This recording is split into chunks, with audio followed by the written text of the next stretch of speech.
पाकिस्तान के چې کوم دی هر 9 زنانو کې چې کوم دی یو زنانه ته چې کوم دی برست کینسر ډایګنوز شي پته ولګي چې دې ته د سینې کینسر دی اور پدې کې چې کوم دی کم د یو کال دی موږ ورته سټیټسټکس وایو چې یو کال څومره خلکو ته پته ولګي چې د سینې کینسر دی نو دې کې تقریبا 90 خواتین ته برست کینسر پته ولګي چې هغوی ته برست کینسر دی په یو کال کې او په دې کې 50,000 چې کوم دی برست کینسر مرض نه وفات شي. زموږ زنانه شرمېږي دا مسله چاته ویرو د پاره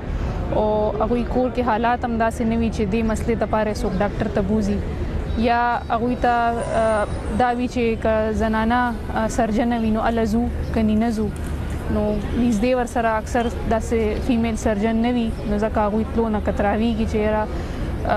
مطلب سړی دی پردی سړی دی هغه ته څنګه مونږ دا هغه وښایو که نه دا خپله مسله ورته ووایو. دې نه علاوه دا چې دوی داسې ګولۍ خوړلې وي زنانه بیماري ختمېدو نه بعد دوی ګولۍ خوړلې وي چې زنانه بیماري بیا هم جاري وي په هغه ښځو کې هم چې کوم دی چانسز زیات وي چې دوی ته برست کینسر وشي. دې نه علاوه چې کوم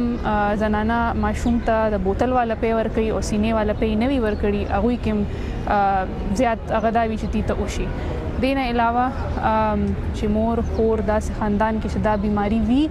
نو هغوی ته پکار ده چې هغوی ریګولر چیک اپ کوي ځکه چې کیدای شي چې هغوی کې هم دا مرض راشي. ډاکټر صاحب دا راته ووایي چې د سینې سرطان علامات څه دي؟ ډیر زیات د دې خبرې اوس دې باندې زور کیږي چې زنانه د خپل ځان چیک اپ خپل کوي ځان ته ګوري چې هغه سینې دواړو سینو کې فرق خونه دی یو سینه بل سینې نه فرق خونه دی یا داسې لاس ته لګي چې صدانه هغه ته محسوسيږي خونه یا سخت دانه نرم دانه څه قسم دانه وي. دې نه علاوه نیپل ډیسچارج ورته موږ وایو چې نیپل نه یا سری وبزي یا موستلی دا چې موږ سری وبو ته ګورو سینې باندې چې سم داسې هغه چې کم پیل نه و اوس شروع شو یا پړسوب یا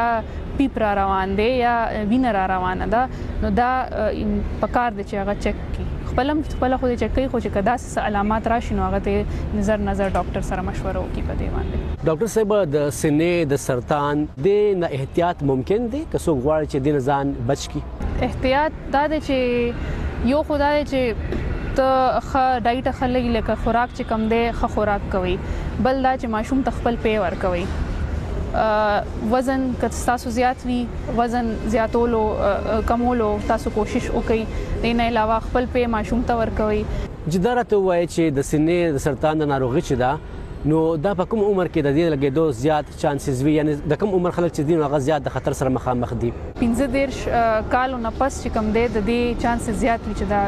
کینسر وشي که نه که داسې څه پړسوب راشي یا داسې څه علامات وي وینه ځي هغه ځي. ډاکټر صاحب د سینې سرطان علاج بیا څومره اسان دی او دا اورو چې کوم شخصي روغتونونه دي نو هغه ته زیات خلک ځي په دولتي روغتونونو کې د دې علاج لپاره زیات انتظامات هم نشته همداسې ده؟ نه داسې خبره نه ده دلته صرف دا دی چې کم غټ اسپتال دی لکه LRH شو KTH شو کمپلیکس اسپتال شو داسې اسپتالونو کې د دې علاج ښه کیږي. یو خدا چې هماغه خبره چې په ټایم باندې پته ولګي نو علاج مریض ښه کېدو چانس زیات دي که ډېر زیات پھیلاو شي بیا هغه مریض کېدن ډېره زیاته ګرانه شي خو که دوی په ټایم باندې داسې غټ اسپتالونو ته راشي د دوی پوره معاینه وشي چیک اپ وشي او دوی ته پته ولګي چې دا خو کینسر دی نو دلته د دې بندوبست شته. خو ځنه مریضان دا دي چې چا وس رسي چې کوم دا پرایویټ اسپتالونو ته ځي هغوی کې دا دی چې تاسو ته هر څه هغه یو خبره چې یو چت د لاندې تاسو ته هر څه ملاو شي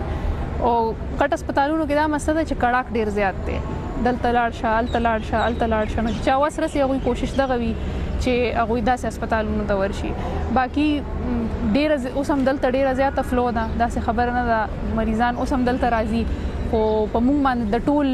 خیبر پښتونخوا برډن دی بوج دی.